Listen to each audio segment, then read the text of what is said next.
Welcome to this month's What's New in Digital. Today, we are joined by Kent Martin. I've known Kent for a bunch of years and super honored and privileged to be able to work with him. And before we dive in, Kent, to your three areas of focus you want to debrief on today, how about you give a little bit of a background of who you are, what you're up to at NTM, and we'll dive right in. Sounds good. Thanks, Andrew. So I'm a strategist and a fractional CMO at NTM, and I help companies really look at where they are in their business, where they can scale up next, where they might have some limitations and opportunities, and I help lay the rails so they can move forward based upon their goals. Perfect. So let's dive into area number one. What is the first thing you want to share with us of what's new in digital? So the biggest thing, and it's really not what's new is old, really, in digital. The main thing from a marketing perspective, and that's where my background is you always want to continuously add value in anything you do, whether that's a part of your content strategy or if that's a part of your pitch, right? People in today's digital age have seen so many different pop-ups and ads, they get ad blindness. But if you're able to embed value into everything that you're doing, your organic content, your ads, your social media posts, people will begin to appreciate that, and you'll develop the likability, the trust, and the authority in the market. And if you're continuously adding value, that will increase the likelihood that you're going to end up getting referrals and brand ambassadors in your business. I liken it to implementing the law of reciprocity, which really states when people receive something, they feel compelled to return the favor in kind. And if you have that as a core aspect of any strategy you're implementing, especially with digital ads, it will be appreciated, if not consciously, subconsciously, with the people who are seeing your ads and engaging with your ads, even if they don't purchase from you. If you provide an insight or you let someone think about something related to your product that they hadn't before, they'll appreciate that. And they may not buy right then, but they'll come back later, or they may tell their friends, hey, I learned this. Right. Let me ask you this, Kent. Obviously, iOS 14, iOS 15, who knows what's going to be in store moving into the future. We've been hearing a lot about marketing's turning old school. And that's a lot of kind of this theme that you're sharing right here. Would you have said this before iOS 14, or has this become even more imperative because of all the tech challenges we've been experiencing? I would have said this before. I think it's even more critical now to focus on the foundation, focus on the principles, because with iOS 14, iOS 15, there are lots of limitations with tracking and privacy, and we don't have the levels of data that we used to because of GDPR. So if you focus on providing value and understanding the voice of your customer, that's the best way to get around that. And to kind of break that down even further, one of the principles in combination with the law of reciprocity that I always look at in anything I do is implementing the 80-20 rule. So in anything you're doing, right, you want to make sure that 80% of it is providing value in content and no more than 20% of it is pitch, because people have been conditioned with just all the ads that have been out there since the early 2000s with pop-ups. Right. And now we see a lot of marketing funnels with tons and tons of emails, and marketers and salespeople always want to skip steps and they want to go straight to the sale. But sometimes focusing on the long term and adding value is what actually will end up making you more revenue, not only in the long term, but also in the short term. And it's a little counterintuitive sometimes. I'll add in one last comment, and then we can get to number two. Is I think one of the best examples of this that I've seen recently is this Instagram account called Knees Over Toes Guy. That guy has so much content for free. He distributes, like, you could probably get 80% of his methodology just through his Instagram videos of what he's teaching. And I'm comparing it to this one Instagram account I'm thinking of in particular. And at the end of every single video or Facebook or Instagram post, there's always a call to action as like, sign up for my masterclass. We know what's coming next. And there's not just this general feeling of I'm educating and empowering my audience to thrive without me even. Right, right. So, and that kind of ties into the next point. Perfect. And that's really when you're running any sort of marketing campaign or sales campaign, you want to understand, your customer's journey, right? Before you launch the campaign, have you thought it through? Like, do you know what their experience is from banner to buyer, meaning the first ad they may see to the thank you page after they purchase with you? What is that experience? Have you put yourself in the position of your ideal customer? In SaaS marketing, there's kind of like a concept of dog fooding. And what that is, it means that you're going to go through and test your own product, right? Would you eat your own dog food, right? If you were selling dog food, obviously you would need to be a dog, but would you use your own product, right? And that's what dog fooding is. And a lot of times, if you do that philosophical experiment and that exercise with your team before you launch, you'll realize, okay, if I was John Doe experiencing this, I wouldn't be convinced from this ad or this call to action, right? And when you do that, you're able to build the bridges within your customer journey that addresses the pain points of your ideal customer, but also provides a logical next step through their entire journey, right? They're a client that either you've worked on or you just observed that does an excellent job of understanding this customer journey path and really getting inside the head of their end user? Yeah, I would have to say right now it's Core 40, which is a fitness studio, and they have locations in San Francisco and Amsterdam. A lot of the creative they have is like a live look in to the energy that is kind of exuded when someone's in one of their classes. You can see that in the videos they have in their ads, the GIFs they have in their ads, or even some of the carousels and the images, right? They do a great job of pulling you into what the feeling is, right, when you join Core 40. And it's well produced from a UI UX perspective.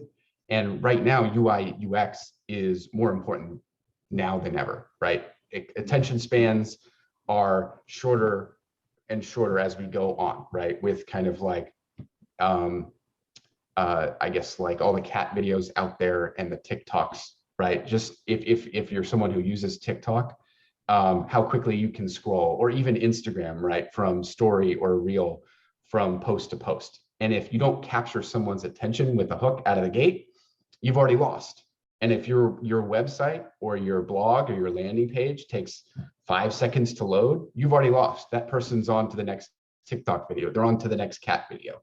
So what I'm hearing in that breakdown too is that you're making your customer feel like they're the hero versus you trying to make your brand feel like the hero. Exactly. Right. They're the hero in their journey, and you're allowing them to choose their own path, choose their own adventure. And it's very experiential and immersive. And a lot of times when you go through the process of starting with the end in mind, right? Like if you have reverse engineered effectively your entire product stack, you can build that journey, that hero's journey from someone from banner to buyer, right? Whether that be an ad where you provide a free checklist, right? Or you have a free PDF, or you have a free webinar, that's going to lead into a product stack, right? Which may have price points that go from, if you think about it as like stairs and a stepping stone, could be a free webinar, $28 product, $497, $1,500, $8,000, all the way up to like something like $25,000 for the product. But if you've thought through and mapped that customer journey, right, and what you want people to feel when they engage with your brand, you can really provide that experience to them. And that will make all of your marketing campaigns that much more effective because it's coming from a place of authenticity. So let me ask you this, and then we'll get into point three. So Core 40 is a sexy brand. It's fun, it's exciting, you're getting into your body. We've talked about how you've also marketed non-sexy products. Not saying they aren't great products, but they're not as sexy as a workout membership. So if you have something that might not be like, choose a word again, sexy, like a Core 40 workout class, how can you still create that feeling with someone? And maybe it's a feeling of accomplishment or maybe peace of mind. Is it a different emotion you're going after? I don't know if it's necessarily the same emotion. I think if we're talking about like a product that's more of a software, it's about reducing admin time and reducing frustration, getting leads to convert. For example, if you're alleviating pain points in existing process that is just overwhelming, focusing on that and showing that X product that may not be sexy, but it can reduce the amount of admin time and it can streamline your business and show a before and after, show a here's what you were paying for with these three solutions versus if you used ours. That can be equally as effective when looking at something that's much a fitness studio, which would be much different than a software product, for example. Awesome. Let's go to number three.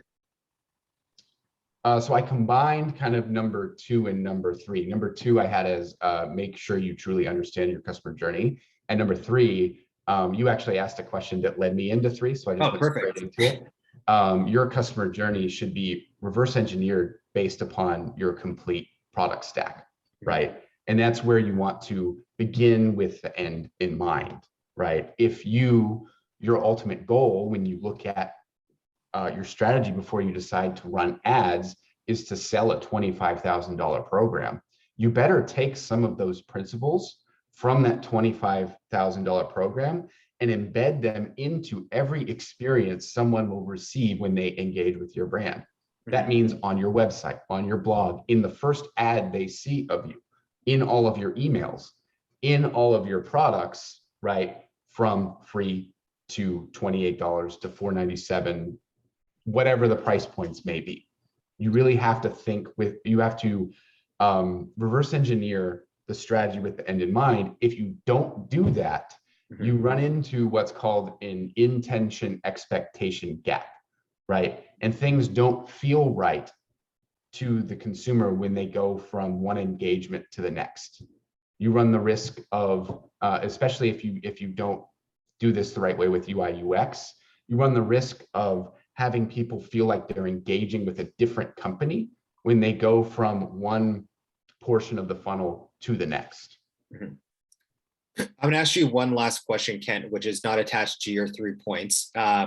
So within No Typical Moments, you've been on some accounts that are getting to be more omnipresent. You've had others that are singularly focused on one platform. With all the changes that are happening, I don't think it's a one size fits all answer of do you go omnipresent or do you start on one platform, but what are some questions an organization should be thinking about of where do they start in their investing in digital advertising? Yeah, so you always want to start by doing an internal audit of what assets you currently have, where you've had success in the past, and if I were to run a campaign today and tomorrow, where can I reach the most people? Because that's going to be different for each business. Company X might have 15,000 followers on Instagram and 4,000 on Facebook, right? And an email database list of 400 people. So where they can reach the most people is Instagram. And you want to engineer a strategy around where they can reach the most people out of the gate. Company Y might have an email database of 40,000 people and no social media influence. So you would want to engineer a strategy around where they can reach the most people out of the gate. And an example of what you might do in company Y would be to get people to follow them on Facebook and Instagram via an email campaign. And then you can also supplement that with paid ads, for example. Beyond that, you also want to make sure before you launch any ads, you want to have the operational team necessary to execute the ads internally with your own team. You don't want to run before you can walk when you're launching a paid media campaign or getting ready for a launch. And when I'm in the fractional CMO role, I make sure that our clients really take a look at that, right?